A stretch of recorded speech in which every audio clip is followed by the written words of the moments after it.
pemirsa New KNI TV, channel yang menjalin persahabatan untuk kesejahteraan kita bersama. Saat ini saya mau mengulas tentang profesi seorang wartawan. Di era digitalisasi saat ini tentunya terjadi banyak perubahan di bidang media massa, terutama di media sosial.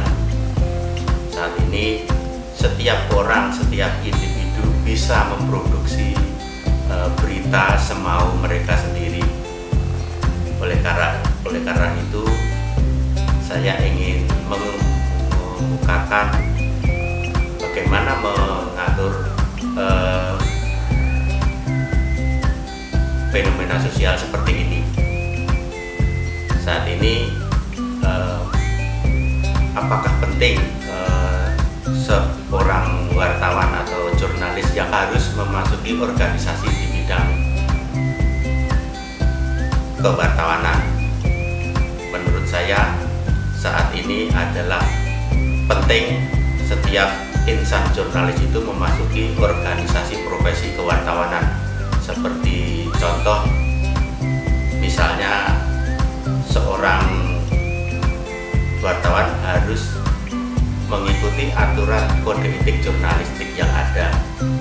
Dalam hal ini yang berwenang memberikan edukasi kepada kode etik jurnalistik adalah organisasi profesi wartawan seperti Indonesia, Ikatan Wartawan Online Indonesia. Jadi insan pers penting untuk memasuki organisasi kewartawanan khususnya di negara Indonesia ini.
Perlu diketahui di era digitalisasi saat ini tentunya mau tidak mau merubah situasi kebiasaan pola perilaku yang ada di masyarakat, tak terkecuali di bidang media massa. Setiap orang di era digitalisasi ini untuk berbagai kepentingan bisa memproduksi sebuah berita dengan mudah. Kondisi mudahnya membuat berita di media sosial ini tentunya tidak luput akan memunculkan sebuah fenomena patologi sosial di bidang pemberitaan, karena tidak ada yang memberikan regulasi sehingga muncul berita hoax, fitnah, banyak konten di media sosial yang menyesatkan. Kondisi seperti ini tidak mendidik masyarakat. Contoh, berita hoax, misalnya di thumbnail tidak cocok dengan isinya, seperti contoh lagi nih, seperti ada berita yang diunggah kecelakaan seorang artis hingga meninggal, ternyata hanya nama saja yang sama dengan artis itu, sementara yang mengalami kecelakaan adalah orang yang berbeda. Nah, berita ini sungguh sangat menyesatkan dan itu sangat jauh dan menyimpang dari kaidah jurnalisme yang ada.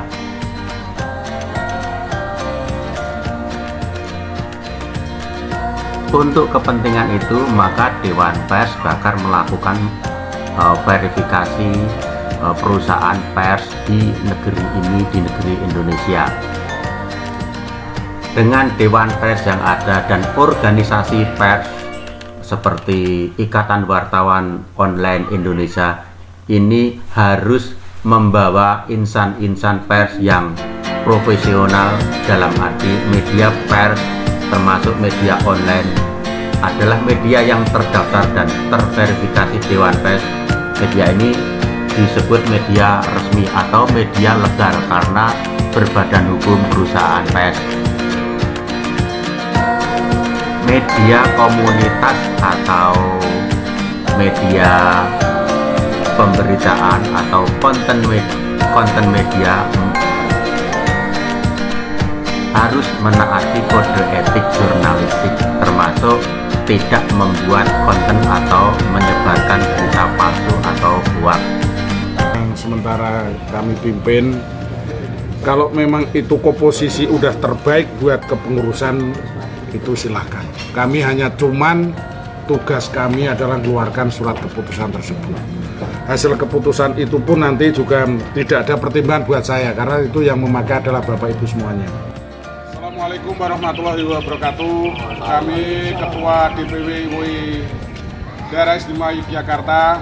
Pada sore hari ini kami berada di DPD Kabupaten Sleman. Kami didampingi Wakil Ketua DPW IWOI dan didampingi oleh Wakil Ketua DPW dan dari Sekjen DPW.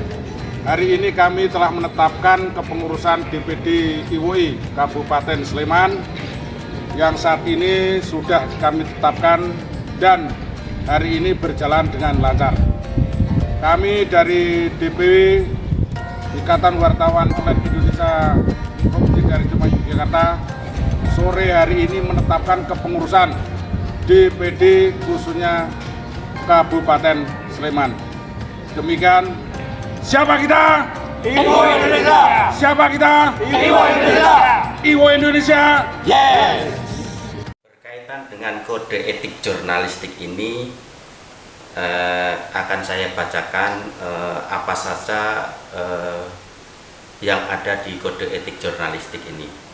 Jadi, untuk menjamin kemerdekaan pers dan memenuhi hak publik untuk memperoleh informasi yang benar, wartawan Indonesia memerlukan landasan moral dan etika profesi sebagai pedoman operasional dalam menjaga kepercayaan publik dan menegakkan integritas serta profesionalisme.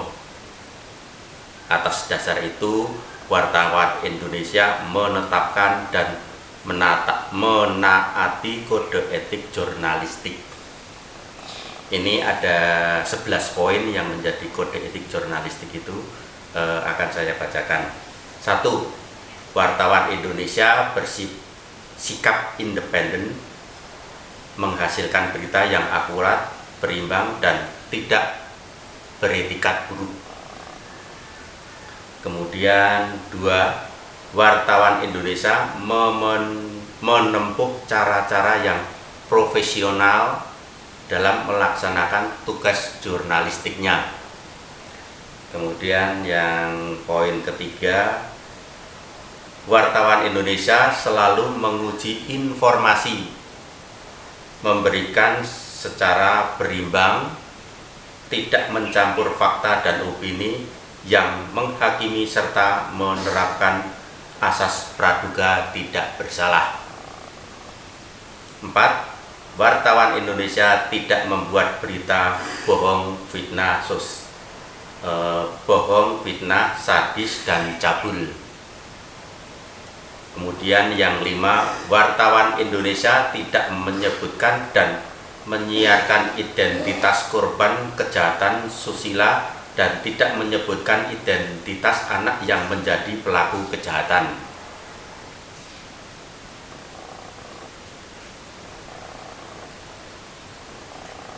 Kemudian nomor 6, wartawan Indonesia tidak menyalahgunakan profesi dan tidak menerima suap. 7, wartawan Indonesia memiliki hak tolak untuk melindungi narasumber yang tidak bersedia diketahui identitas maupun keberadaannya, menghargai ketentuan embargo informasi, latar belakang, dan off the record sesuai dengan kesepakatan. Kemudian nomor 8, wartawan Indonesia tidak menulis atau menyiarkan berita berdasarkan prasangka atau diskriminasi terhadap seseorang atas dasar perbedaan suku, ras, warna kulit, agama, jenis kelamin, dan bahasa, serta tidak merendahkan martabat orang lemah, miskin, sakit, cacat jiwa, atau cacat jasmani. Kemudian nomor 9, wartawan Indonesia menghormati hak narasumber tentang kehidupan pribadinya, kecuali untuk kepentingan publik. Kemudian nomor 10, wartawan Indonesia segera mencabut atau meralat dan memperbaiki berita yang keliru dan tidak akurat, disertai dengan permintaan maaf kepada pembaca, pendengar, dan atau pemirsa. Kemudian yang terakhir nomor 11, yaitu wartawan Indonesia melayani hak jawab dan hak koreksi secara profesional. Itulah yang menjadi 11 poin kode etik jurnalistik bagi awak media yang ada di negara Indonesia. Jadi saya menganggap bahwa bukan saya secara menjadi insan awak media khususnya di negara Indonesia itu menjadi anggota organisasi kewartawanan seperti menjadi anggota Ikatan Wartawan Online Indonesia itu penting. Ini untuk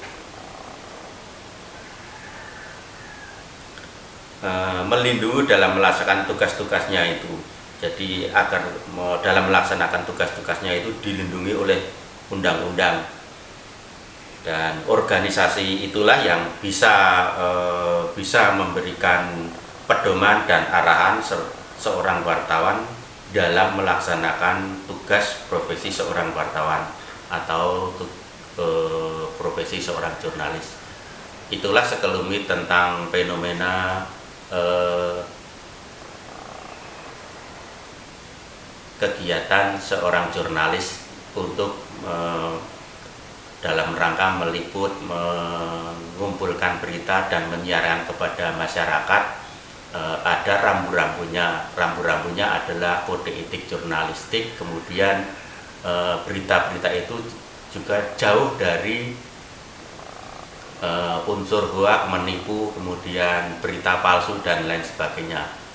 Jadi itu harus dimulai dari seorang jurnalis. Jadi khalayak umum sebelum Dewan Pers melakukan verifikasi, rambu-rambu itu harus disepakati, harus diikuti. Jadi khalayak umum bila ingin menulis atau membuat sebuah channel berita, minimal harus mempedomi kode etik jurnalistik, kemudian jauh dari hoak, berita palsu. Saya rasa kalau khalayak umum sudah mematuhi itu, masyarakat tidak akan dirugikan. Demikian dari kami channel New KNI TV. Semoga ke depan berita-berita, kemudian channel-channel yang ada di kanal-kanal YouTube maupun kanal yang lain, bisa pelakunya bisa menjauhkan dari berita hoak dan hanya untuk menaikkan rating mereka. Jadi soal hoak ini harus dihindari, bukan dihindari, harus tidak diproduksi oleh pelaku penyiaran berita.